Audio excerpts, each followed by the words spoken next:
The lunch hour rush at the Lotte Mart in Daejeon, nestled in the shadow of the brooding Gyeryongsan mountains, was its own kind of organized chaos. I was just grabbing a quick kimbap roll, weaving through the crowd of ajummas and office workers in suits. The air hummed with the chatter of 100 conversations and the tinny beat of a forgotten pop song from the overhead speakers. That's when I first smelled it. Thick coppery scent, like old meat and wet earth, cutting sharply through the clean smell of packaged food and floor cleaner.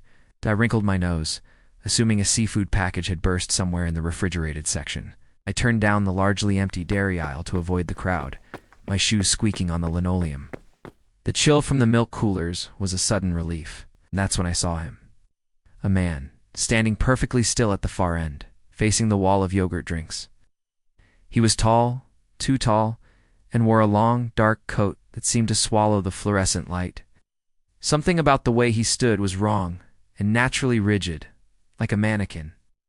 I slowed my pace, a prickle of unease running down my spine. Don't be stupid, I told myself. He's just a guy looking at yogurt. But as I drew closer, I heard it a low, wet clicking sound, like a tongue detaching from a roof of a mouth. It was rhythmic, repetitive. He wasn't moving a muscle, but the sound was coming from him. My heart began to hammer against my ribs. I kept my eyes locked forward, pretending to examine a tub of butter, my breath catching in my throat. I could feel his presence, a cold spot in the aisle. In the reflective black plastic of the cooler door, I could see his blurred reflection. He wasn't looking at the drinks. His head was tilted at an impossible angle, and he was staring directly at my reflection. I froze, my blood turning to ice. The clicking sound stopped. In the reflection, I saw his shoulders begin to shift, a slow, unnatural rotation to finally face me. I didn't think, just ran, abandoning my basket, not looking back.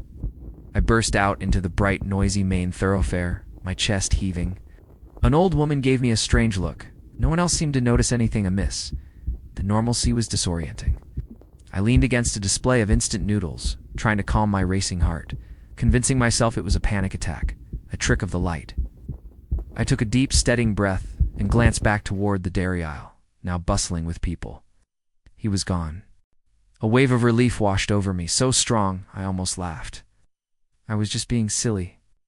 I reached into my pocket for my phone to message my coworker I'd be late, and my fingers brushed against something cold and moist.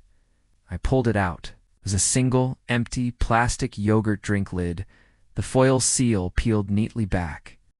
And it was covered in a faint, sticky red film that smelled unmistakably of copper and soil.